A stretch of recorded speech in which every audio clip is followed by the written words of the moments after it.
Welcome everybody to your free GMAT Prep Hour. My name is Reed Arnold. It is May 23rd, 2021. I will be your host tonight through the wonderful, wonderful world of the GMAT.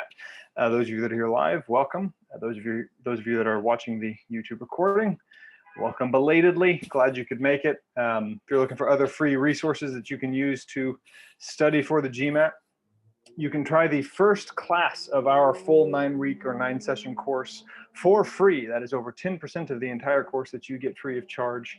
I always say at these free GMAT Prep Hours that you should go ahead and take advantage of that, even if you don't intend to pay for the course.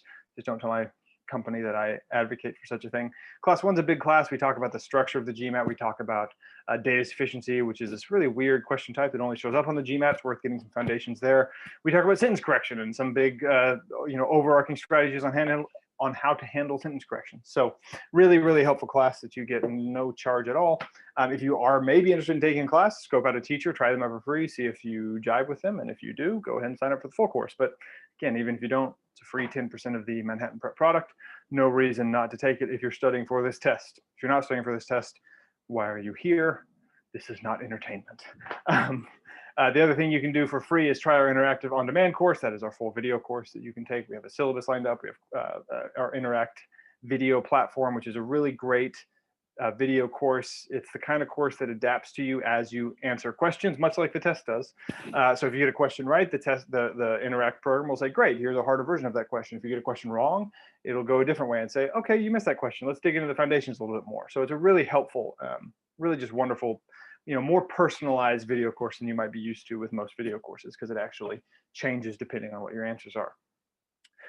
Also, I am very pleased to announce again that our Foundations of GMAT Math class is now free. That is a 7-hour session, usually done in one long marathon day, but sometimes we do break them up into 2 halves in 2 days. But it's a great resource for those of you that need to dust off your math. And even if you honestly feel like you're pretty good at quant, even if you're like an engineer, like I'm good at math, the way we talk about math in that class is a very GMAT focused way. It's a very GMAT style of thinking about math. So if you're used to an engineering way of thinking about math, that's fine. And that might be great for engineering, but you might benefit from seeing this GMAT approach, even if it is at some of the most foundational concepts. Just seeing that kind of thing can be helpful, I think. So I encourage anyone to take that course, but especially if you feel like you need to dust off those foundations, those are available. I have a question about when the next one is available on the site. I do not know when the next one is available on the site. They tended to be pretty popular when we made them free. Had a lot of people sign up for those, so it might be a while before one is available. But keep checking. We usually do 2 a month or so. So keep checking and see when the next one pops up. Cool. So the other free options are the whole free GMAT Prep Hour library. All of these are recorded. Let me just double check to make sure I am recording. I think I am, but I've messed this up before, and it's always a bummer. Yeah, I seem to be recording. So our library is available on our YouTube channel. Check it out. You can honestly get a pretty solid GMAT education just from these free GMAT Prep Hours. So I would encourage you to take advantage of these free resources that we offer all studiers. Today's free GMAT Prep Hour is focusing on reading comp. Partially because we don't have very many reading comp free GMAT Prep Hours out there. Partially because this is something I really am excited to teach and would like to teach. Partially because reading comp is traditionally pretty difficult to teach. It's in many ways the hardest and the easiest question type to improve. It's the hardest to do quickly. It's kind of the easiest to do longer term. So keep that in mind. But it's always a little bit underserved in GMAT curriculum. And so I wanted to take an hour here to talk about what it means to make a passage map. And also as part of that, digging into like kind of a sneaky skill that I think the GMAT is really driving at on reading comp, but also on many, many different subjects. Okay, so we're going to talk about passage mapping today and some broader reading comp skills here. To start, I just want you all to read a passage and make a passage map as you understand it, to take notes. If you don't take notes, there's always a civil war. Should I take notes or not take notes? I and most teachers will be a strong advocate for taking notes. There are some that do not. I understand why they say not to. We're going to talk about that later. But I do want you to try to take notes on this passage as you read. This is a longer passage, so you probably get 3.5 minutes on the test to read it and passage map it. So I'm going to give you a full 3.5 minutes to do so. Okay.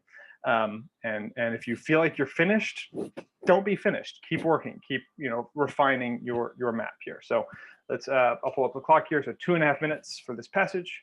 Ready, set, begin.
I'm getting that's 3:45 by the way, but I'm also I just got a chat that said they're not able to read the last few lines. I want to just make sure that you can see the last few lines. Is that something that other people are noticing as well?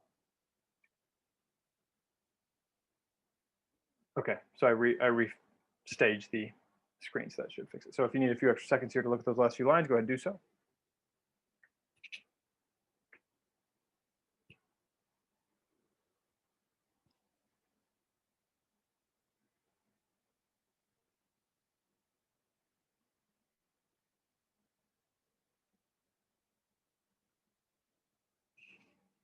All right, let's call it there. Obviously a little extra time because of the technical glitch, but for a longer passage, you probably have 3 to 3.5 minutes to read and map the passage there. So just curious, want to read the room for a second. What are some words you would use to describe this passage? It can be simple as easy or hard. It can be, I don't know, any adjectives that you how you feel right now, having read the passage and tried to kind of map it. Hard, technical, hard, medium hard, technical, dense. Yeah, dense. We're going to talk about density. It's a good word. So yeah, there are a few things I meant to say beforehand that I didn't get to. That lots of jargon, sure, lots of jargon, and that's part of the difficulties that this test writes about things that you're not an expert in, that you've never studied, and the test doesn't expect you to have studied. So how do we, how do we make sense of it? There are a few things I should have mentioned earlier that I'm definitely going to mention now. So one is that I left the blank versus blank for a moment to talk about the good versus the bad kind of passage map. Bad being, that's such a harsh term, but the less preferred, perhaps, manner of passage mapping. I mentioned that I mentioned that reading comp is maybe the hardest to improve, especially short term, and the easiest to improve long term. The reason I say easiest long term is because if you just start reading a lot, you'll get better at it. Particularly, here's the thing, particularly if you start reading, more technical, more advanced literature.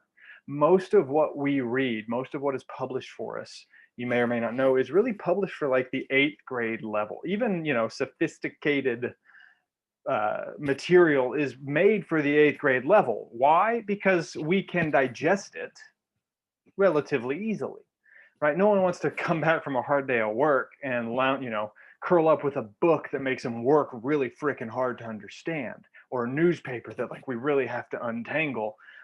They write in such a way that it's pretty easily digestible.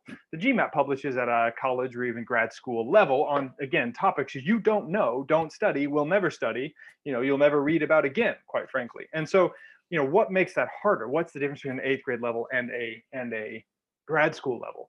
It's quite frankly this idea of density. Sudeep said, this passage was dense, and density of thought is often the difficulty in reading a passage and understanding a passage. A more simple writing style has fewer thoughts per sentence. So the sentences come in logical order and we get, fewer thoughts per sentence. The GMAT is going to pack multiple thoughts in a single sentence. And we're going to talk today a lot about finding thoughts and specifying thoughts. That's part of this game. Okay. So just some thoughts to put out there here at the beginning of this lesson. So we just read this passage. I'm going to pull up a passage map for this passage that someone might make. I want you to look at this passage map. I want you to compare it to your own. I want you to say if it's similar to your passage map or different from your passage map. I want you to think about where this passage map came from, what someone would be doing to make this passage map. What activity is going on to make this passage map? You might not have used the same words, but is this passage map similar to yours, different from yours? Just want you to spend here a minute or two looking at this thing and thinking about it.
So I have some comments so far that say that maybe this one is too detailed, that it includes too many detail. Perhaps it does.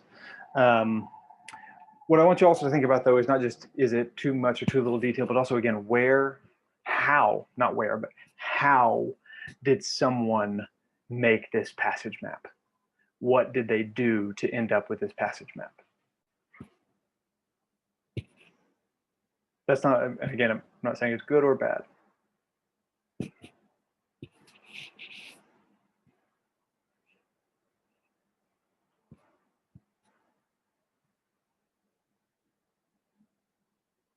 If you felt like this passage map had too many details, that had details that you thought were not necessary, not included, cross them off. Don't include those details, and compare that passage map to the one you made, and then see if that's similar.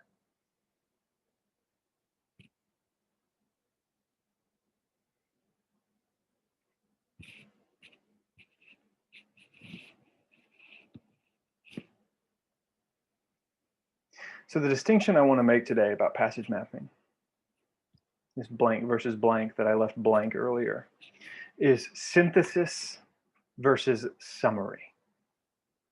Okay. Synthesizing versus summarizing a text.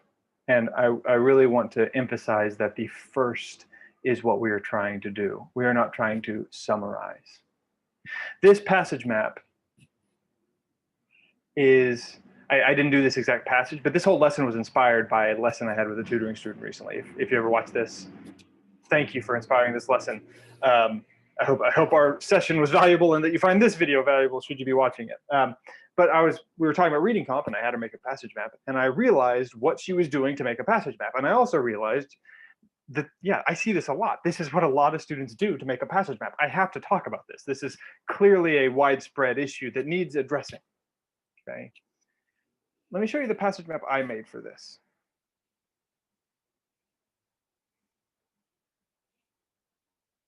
And so I want you to just look at that for a second and do a similar exercise. How similar is this to your passage map? How and why did I make this passage map? What thought process led to this passage map? Spend a minute reflecting on that.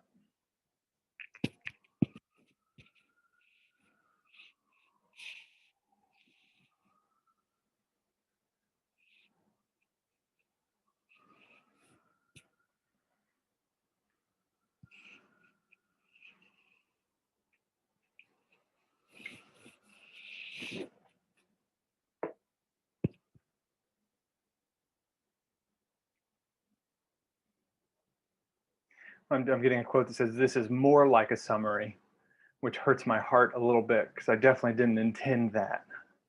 I thought the first was more like a summary than this was.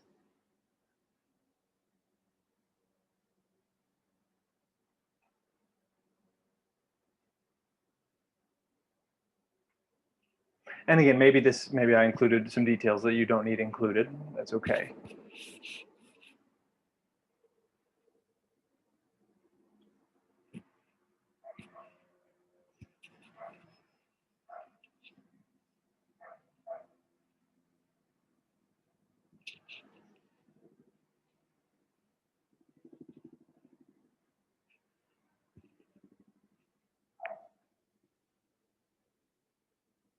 So in the war, if you're watching, I'm going to move on for the sake of time tonight, but if you're watching the video and you want to pause and keep looking, that's fine. Pause and keep looking. But for now, let's talk about where this thing came from and why I think this map is a better map than the first one. In the Civil War of take notes or don't take notes, the people who say don't take notes say so for good reason. I understand why. I understand why they say don't take notes. Certain teachers advise it. And it's because when we advise taking notes, often we get something that looks like this. Where did this person get this passage map? Quite frankly, they just took out some words.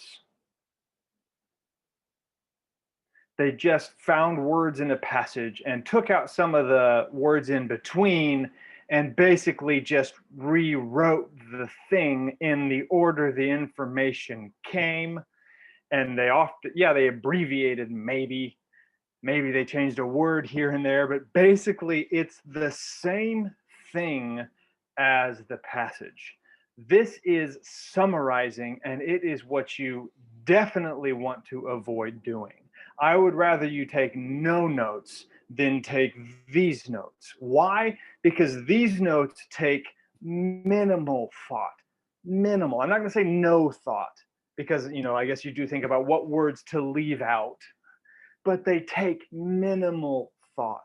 And one of the big theses of tonight's reading comp lesson is that reading is not the same thing as thinking. And this is a thinking test, and a good passage map more reflects thinking done about a passage than reading done on a passage. Okay. So here's how I constructed this passage map as I was reading. So what I'm going to show you, I'm going to cover up the passage up to a certain point. And then I'm going to show you what passage map I made based on that paragraph or that chunk of text. And sometimes the truth is, sometimes I actually read a little bit more past that end point here, but I realized, okay, hold up, I need to go back and synthesize what I read before I move on to the next thing. And here's another note. I reread all the time, constant rereading, constantly. I will stop. I stopped mid-sentence one. I was working with a student a few weeks ago, and I started laughing because I read the first 7 words of a sentence in a reading comp passage. I read the first 7 words 4 times before finishing the sentence because I wanted to understand the thought that was being conveyed and that was about to be conveyed. It was one of those sentences that said like, although blah, blah, blah, blah, blah. And so I stopped and thought, okay, although blah, blah, blah. So what is blah, blah, blah? That means this, and although means this thing is going to be contradicted here in a moment, right? I stopped and reread and specified what thought was being conveyed. Okay, so in this first paragraph, I didn't take a note.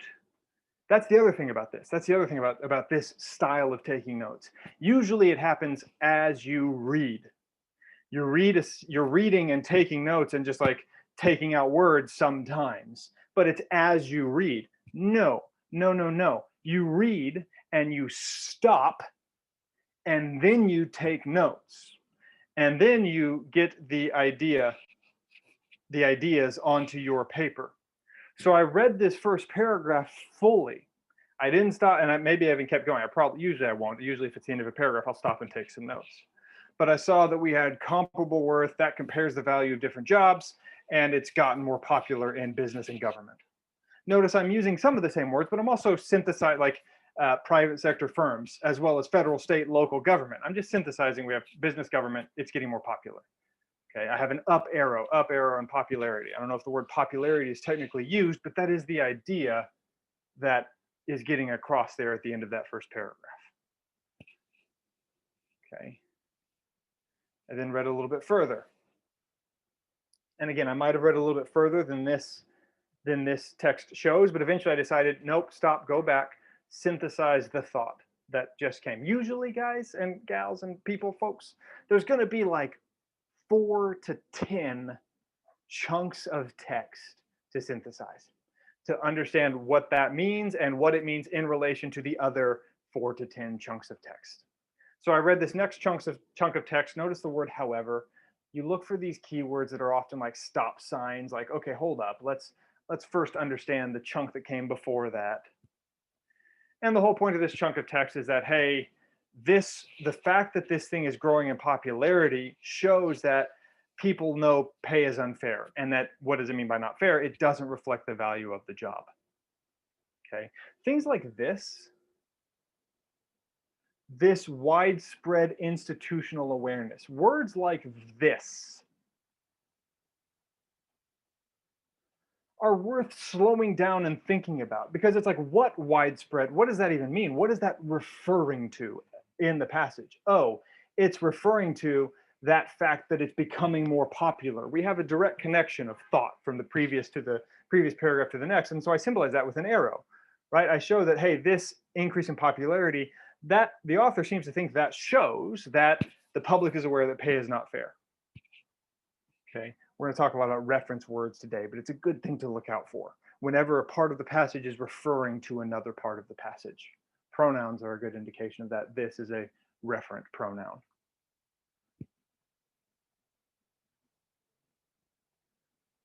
Then I kept reading a little bit, past that, however, finished the paragraph, stopped, thought about it.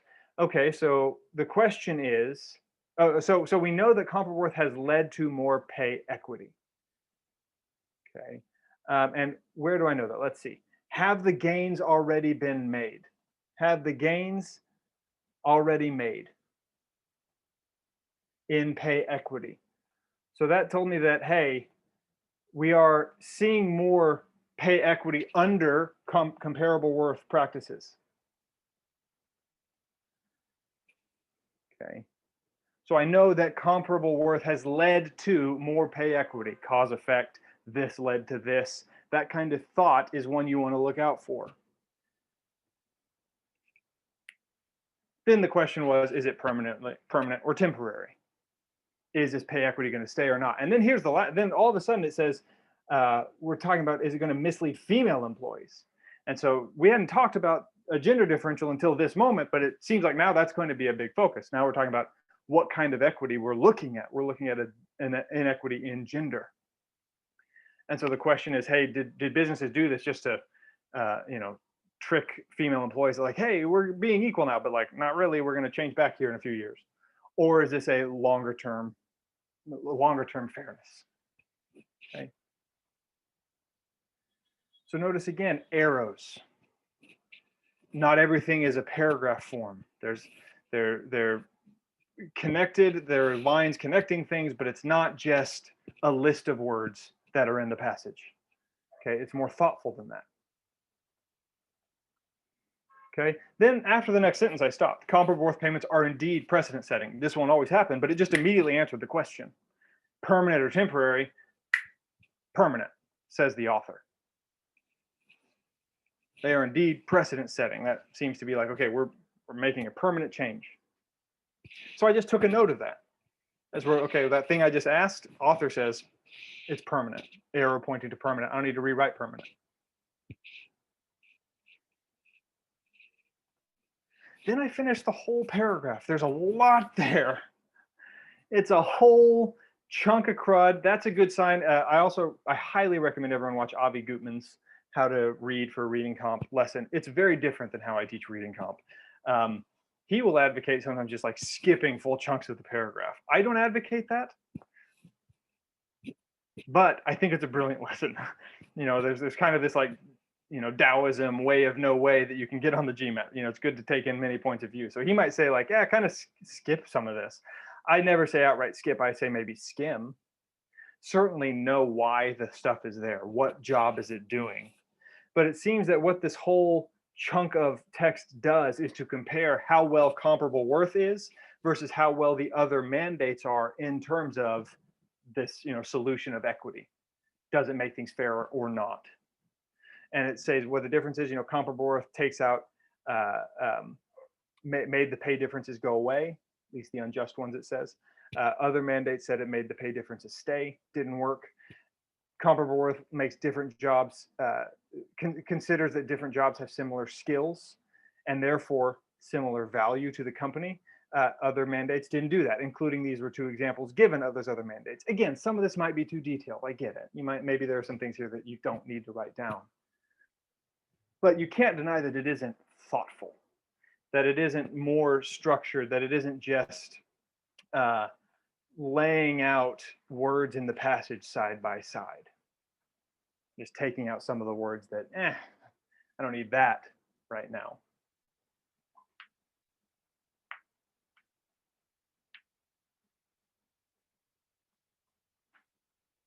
Reed's rule of passage map is that if a passage map does not have several arrows, it is not a good passage map. That's a little bit unfair, I'm sure. I'm sure teachers will see this and disagree, but I think a good passage map has arrows. They're pointing to each other. They're making connections across the passage from parts of the passage.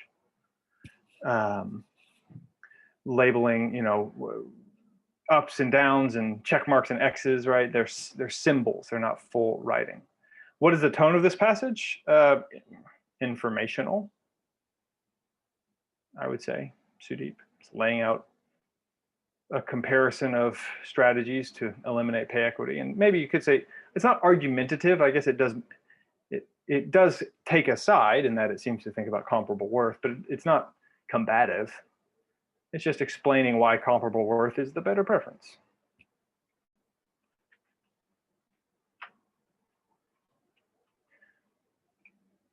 So we strive to be more on the right side here than the left side, more synthesis than summarized, not using the same words of the passage necessarily, but making connections throughout the passage, getting to the ideas and the logical connections throughout a passage.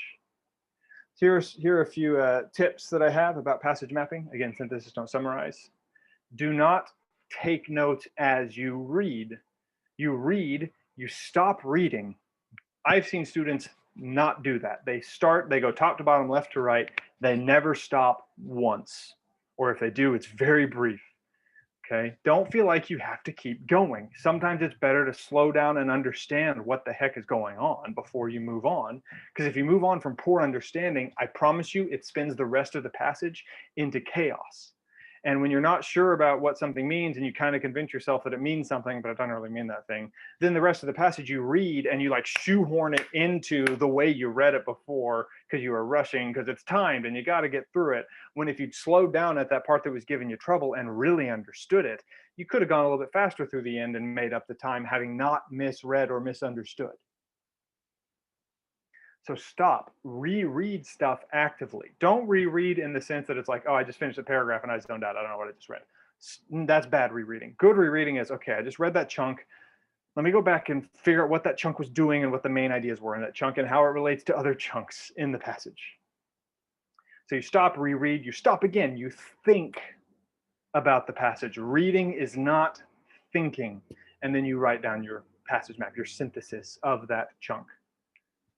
Notice words that refer to other parts of the passage. I mentioned that earlier, but words like this, these, those, that, pronouns, words like, these findings show, or this conclusion. Sorry, things are falling down behind me.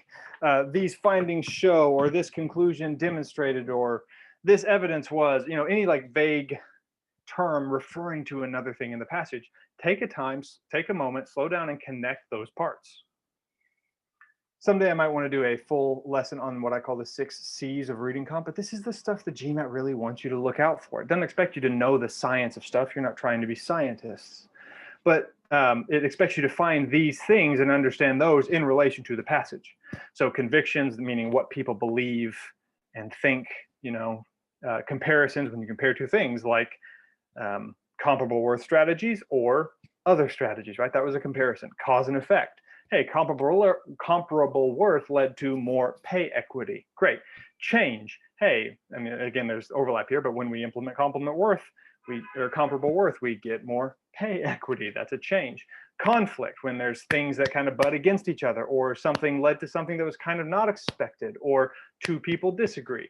And then categorization. That's the only one that deals with the technical jargon that shows up in these passages, categorization. The point is not to understand what the jargon is, but to understand what categories fit into each other, even if you don't know what the hell they mean. You can know that, hey, this category, this thing fits in that category. I don't know what they are, but I understand that they fit together in that way. Okay.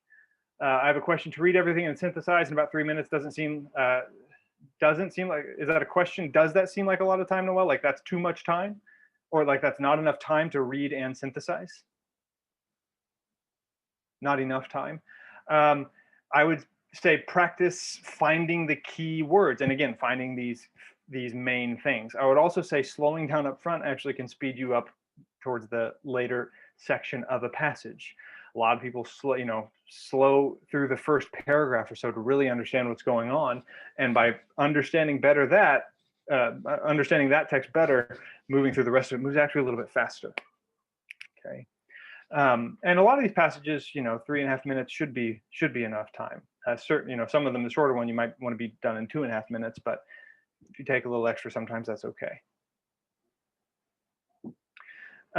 Someone says, do you recommend reading the whole passage? Can we read only the first sentences of each paragraph and then go to the questions and scan for keywords? I would not recommend doing that.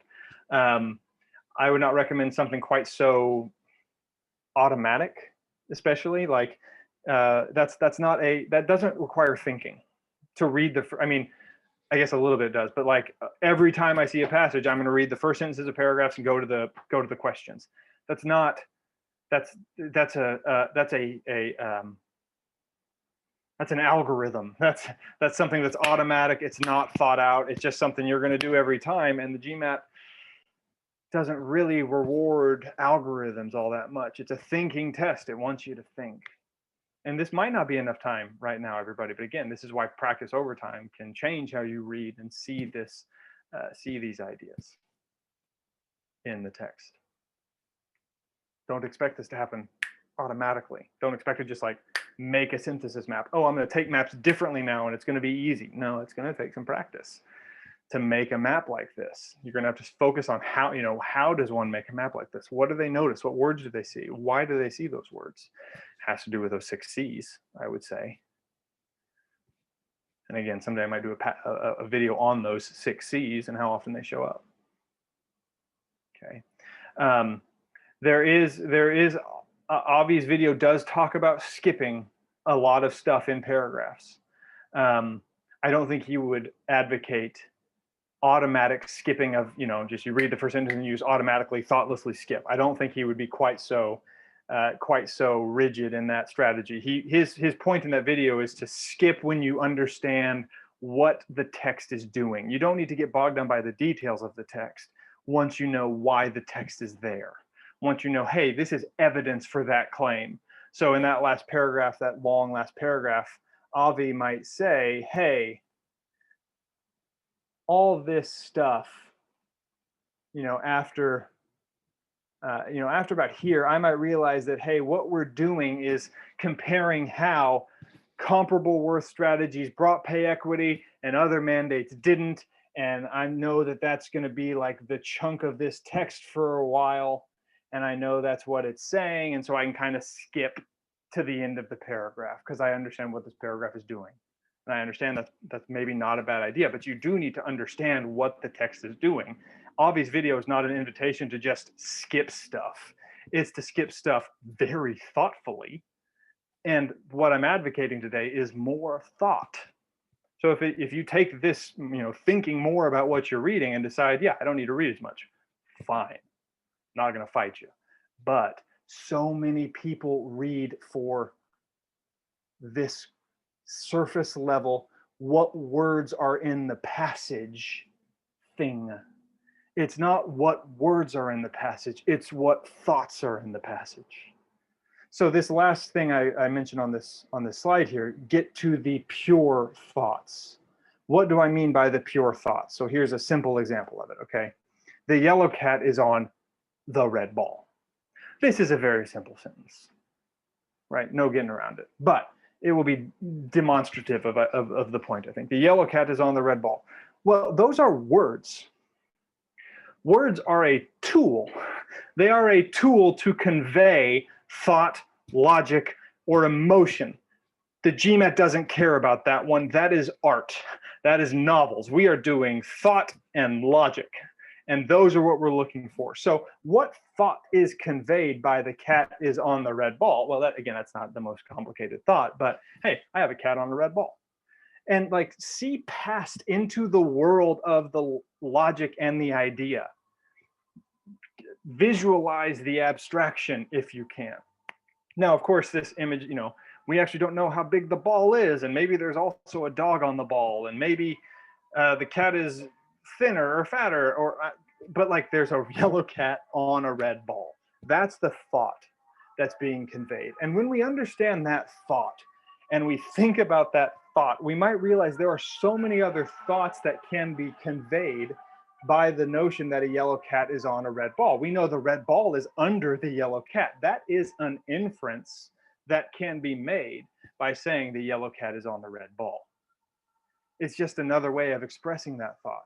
I can say that the ball is not green because it's a red ball. I know the ball is not green. That is an inference that can be conveyed from that thought underneath the text. The yellow cat is on the red ball.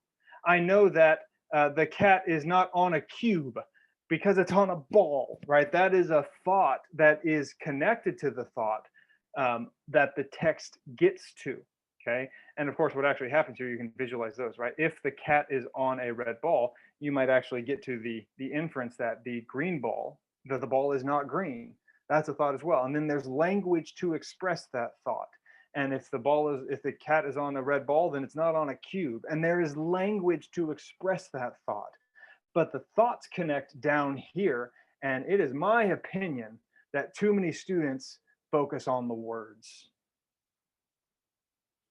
They focus on the words that are written and not the thought underneath. The thought underneath might have several ways to be expressed, and the GMAT might not choose the clearest way to express it. But get to the abstract thought so you can do logic with it. If you're just focused on a yellow cat and a red ball, you might not think about cubes, because it's like, who gives a damn about cubes? Well, no one maybe, but I know the cat's not on one. So here's a more GMAT example. That's obviously a silly example. Here's a sentence from a passage. I want you to think about how this text might be thought about in the world of logic, thoughts, and ideas. And you don't actually have to make, I mean, if you want to make a passage map, you can. Just think about what my image might look like based on the fact that I just did what I just did with cats and the cat and the ball. What image do you think I might do for this text? It doesn't mean there's only one way to do this, but just get in that headspace.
Sudeep, I think you can answer who he is.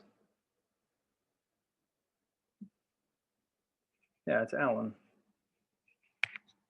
That's a pronoun, right? It's one of those nouns that refers to another noun in the passage. Who's he? Alan. Okay.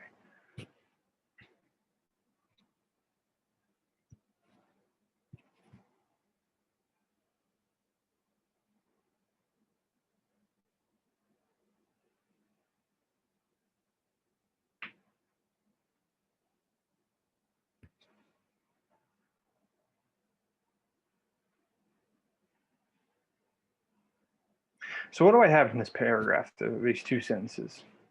Right? I have basically a comparison of comparisons. I have these two styles of agriculture.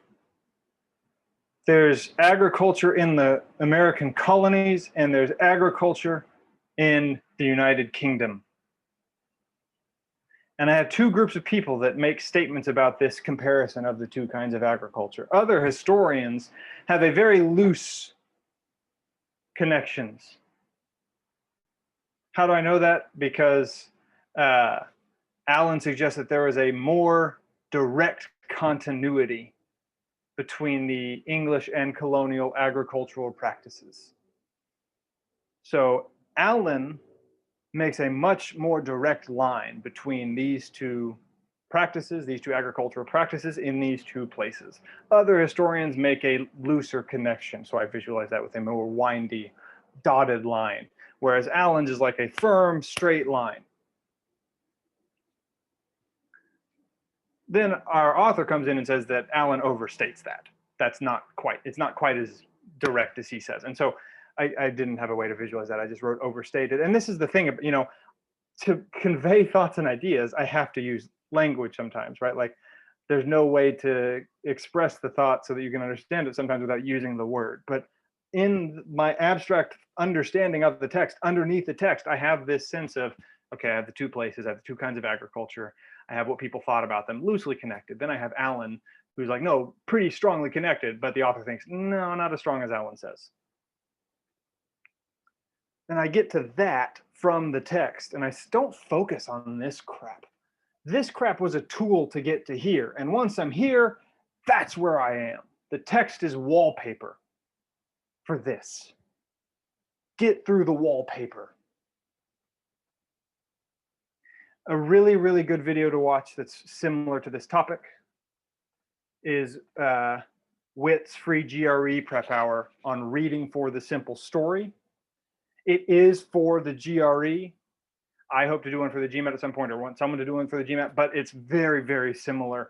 The skills, even when she talks about GRE specific questions, the skills of that video are very much what I'm getting at here. And so I think it's a good video to watch if you struggle with reading comp and struggle with interpreting these gnarly sentences that they throw at you.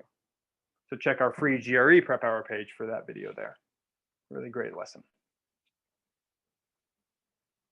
So I'm going to pull up another passage for you. I'm going to give you 3 minutes. I want you to try to make a passage map that is more synthesis and less summary.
All right, so I gave a little bit extra. This one is a shorter passage. You probably want to have this done in 2.5 minutes. On the actual test, I gave you about 3.5, just to practice this new way of reading and thinking a little bit more. Okay, let me show you the passage map I made. Again, this doesn't mean this is the only passage map that can be made here for this passage. It doesn't have to look exactly like mine, but you just don't want it to look like that. Well, I just wrote some of the words that I saw in the passage in basically the same order, and I took some words out. That's what you want to avoid. So I first kind of stopped here to take some notes. And again, I might have read a little bit more and then realized, let me stop. Let me go back up to this point and synthesize what I got here. And really, let's like think about the thoughts you can get even just in that first part of a sentence. And there's no reason you have to finish a sentence as soon as you start reading it. I can't say that enough. I've seen so many students, they just think that once a sentence starts, you have to get through it because that's the end of the sentence. No, no, no. You're not reading sentences, you're finding thoughts. And thoughts don't necessarily come one at a time at the end of the sentence. So we have 1965. Before that, geologists assumed that two giant rock plates meeting at San Andreas Fault generate heat through friction as they grind past each other. So we thought that the rocks made heat by grinding past each other. And so I immediately know that something isn't happening. Either they aren't grinding past each other, there's another way they're generating heat, or they are generating heat another way. That's what I just said. They're generating heat another way, or they aren't grinding past each other at all, or they aren't generating heat. Like something's about to change, right? I know that at the word and certainly but in 65, Henye found that, right? I have a thought. There's a thought being set up. We thought they made heat by grinding. Turns out maybe not. Henye is going to show differently. Okay, and so I wrote that, okay, prior to 1965, San Andreas Fault, that's labeled where we are. I don't know if I was going to need it or not, but rock friction, we thought rock friction led to heat through friction. But Henye comes in, and so what was the but? What's it officially going to say up? It's not as hot as we thought. Okay, so there were a few things that could have been the contrast there, but eventually it's, hey, the temperatures were lower than expected. And then I finished basically the full paragraph. I wasn't taking notes as I was reading. I was reading the full thing, maybe sometimes rereading to make sure I got the basic gist. Again, I try not to get too bogged down in the details either. But I get that so I read the full thing and I realized that what they're trying to do is explain why it's not as hot as we thought. We have some geologists wondered, well, okay, was it because there's this clay that's a weak rock that makes less heat, and there's granite and other things that make more heat? So basically, maybe it's clay. That is the thing maybe that's why these rocks aren't generating as much heat, because they're clay, not this other hard stuff. Okay, but I understand that's the question. That's what we're trying to solve here. Some geologists wondered, well, what are they wondering about? They're wondering about why Henye's temperatures were so low. Just to note, one of the trap answers on this question is that Henye's temperatures were wrong. That's not what's happening here. We're not saying that Henye's wrong. We're wondering, wait, why is Henye right? It's not what we expected. So I kept reading a little bit more. Okay. And so it's like, hey, were these materials, and again, there's that reference word, these materials. What materials? Oh, the clay, the weak rock. Buyer's like, hey, what if these weak materials are underground? Okay. Buyer tested this and found that they have as much friction as these other rocks in normal pressure. So actually going underground makes this rock more friction, cause more heat. And so I made an arrow with the more heat to note that, hey, this also makes heat. I also went up and wrote, hey, up here, and this was not on the previous slide, I didn't write normal conditions at first, because it does say under normal conditions, clay makes less friction. I didn't notice that. Maybe I should have, but I didn't. So I just wrote, hey, clay makes less heat. But then when I went here and I realized, but buyer found a time where clay makes as much heat, I made a note, this is in normal conditions where the clay makes less heat. Underground, as much friction and heat. So what's going on here? Clay's not the explanation, right? That's the thought underneath the text, even though it's never stated.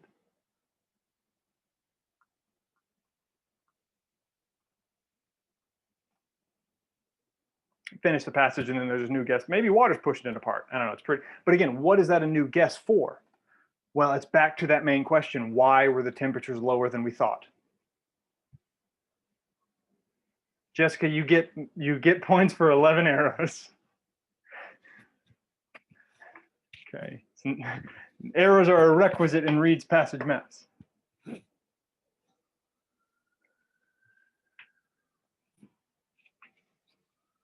That was kind of a joke, but kind of not.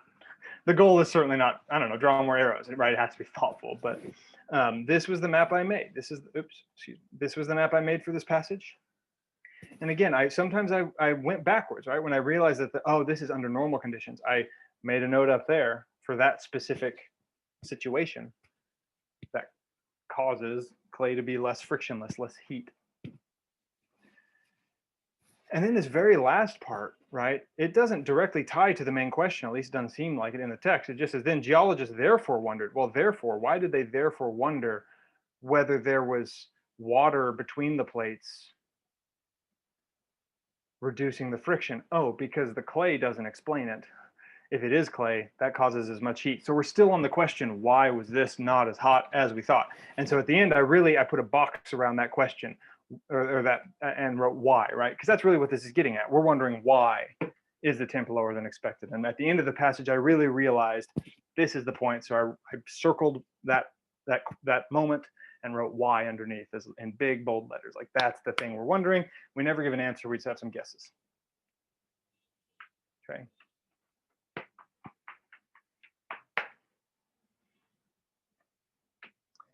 We'll do one more example here.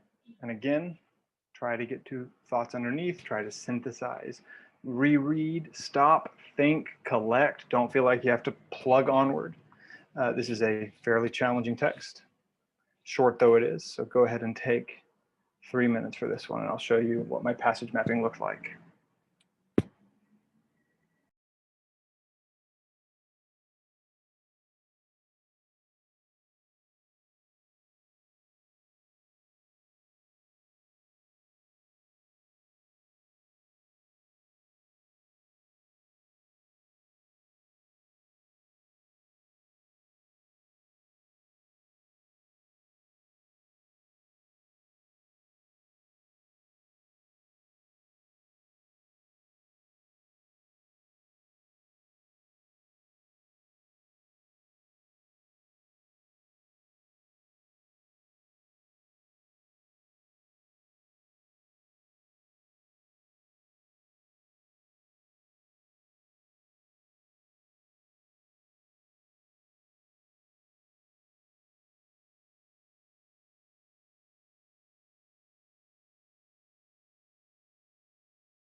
All right, let's talk about this passage. This one is a blah. It's heinous, really, really challenging. So few words, so many thoughts. It's the density of thought that makes a reading comp passage hard. Not how many words it is, how many thoughts they have per word. Right? How many yellow cats on red balls are there per word? There's so much cause effect here, so much comparison, so much hypothetical cause and effect, so much. It's very, very challenging.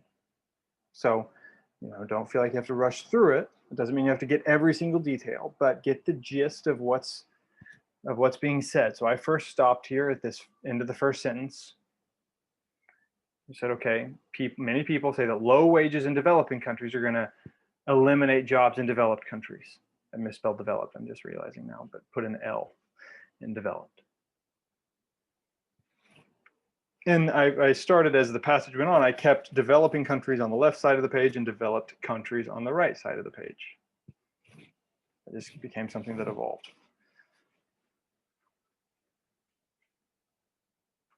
Okay, read the next sentence and then a little bit more into the sentence after that. Again, you don't have to read a full sentence. You don't have to read a full sentence to have a thought.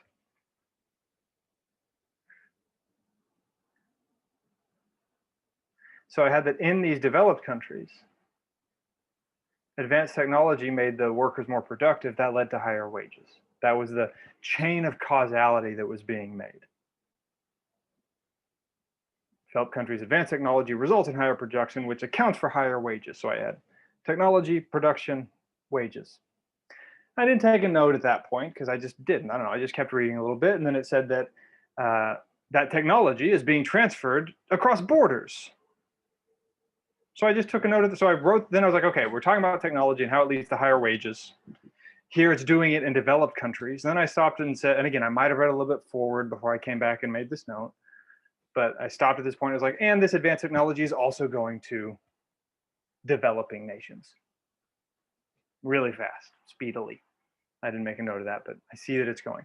Now, again, what's the thought there? Well, the thought might be, if advanced technology led to more productivity, led to higher wages in developed countries, then maybe it will lead to more productivity and higher wages in developing countries, which might eliminate jobs in developed countries. That's the causation that's set up in that first sentence. So the whole question then becomes, okay, are developing countries going to get higher wages? That's the thought that's coming in underneath the text. And then then the next word is but. And so I kind of sense that the thing that's about to happen is, okay, but we're not going to get higher wages in the developing nations, it seems. Or maybe we're not going to get advanced productivity in the developing nations. Seems to be the setup. So I read a little bit more, and that's basically what we're told. And again, maybe I got too detailed here. Maybe you just say, maybe you just say this won't happen in developing. Maybe you say this chain of connection won't happen in the developing nation. They won't get to higher wages, not soon. Maybe all of this crud is too detailed for a first read. That's maybe fair. Point is, the productivity and wages are going to remain low in the lower country, in the developing country, even though they're getting more advanced technology at ever rapid paces. It didn't mean lower countries, lower waged countries.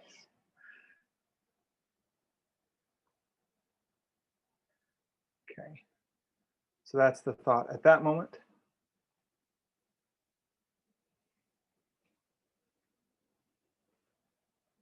Then I read just the next sentence, and it created a scenario that would cause the wages there to rise. So okay, that's a cause. When productivity is equal, wages in developing nations will rise. The reason they're not rising yet is this infrastructure and education that's keeping productivity and wages low. But when productivity does catch up, wages are expected to increase. Okay, cool. So I got that in that single sentence. Then there's a whole chunk of stuff.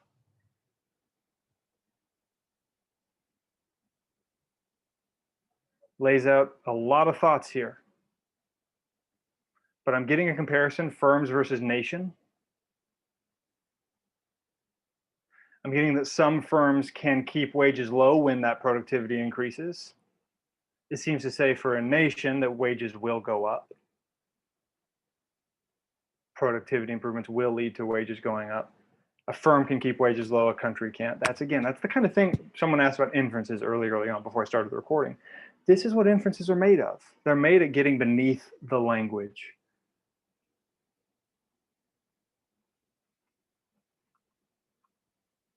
And if I'm moving too fast, by the way, for those of you that are recording, those that are live don't have this option. But if you're, hit pause and understand where I got these notes and why I got these notes. Okay.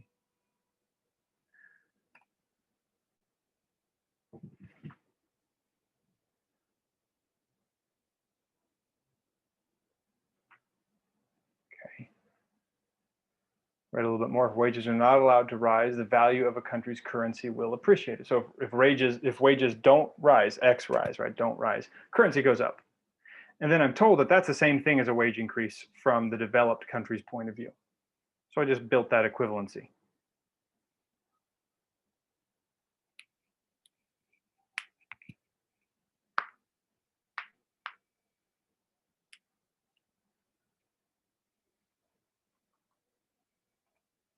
Then there's that last sentence. Although in the past, some countries have tried to keep their currencies low. So then we're talking about keeping the currency low. And so moving capital makes that hard to do. It's hard to keep the currency low.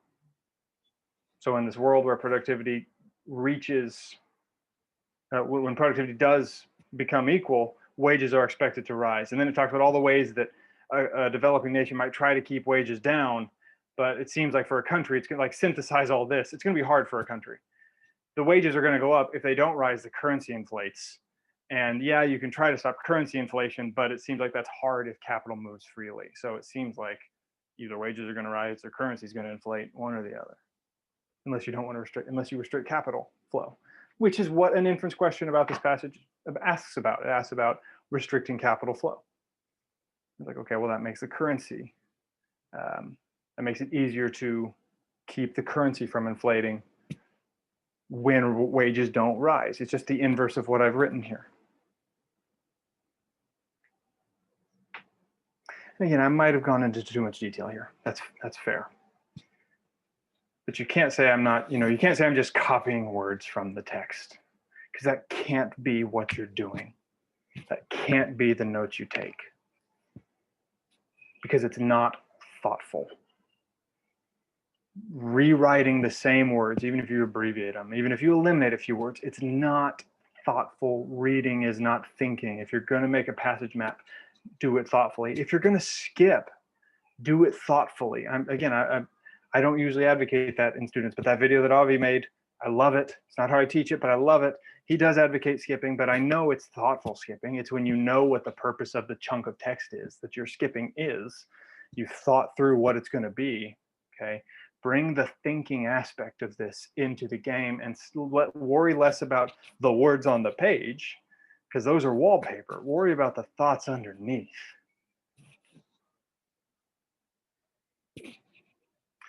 So that is my lesson in reading comprehension and passage mapping. If you are interested in our upcoming courses, check out that link. We have several courses starting all the time. Again, try it for free. First class for free, might as well do it. Talk about some huge stuff. We also have our free Foundations of GMAT Math course and our online complete course. You can try a sample of that for free. I'm going to stick around now for the group that is in person to answer questions that are popping up here for a few minutes. Otherwise, be well, be safe. Good luck in your studies, and I will see you at the next free GMAT prep hour. Thanks for coming.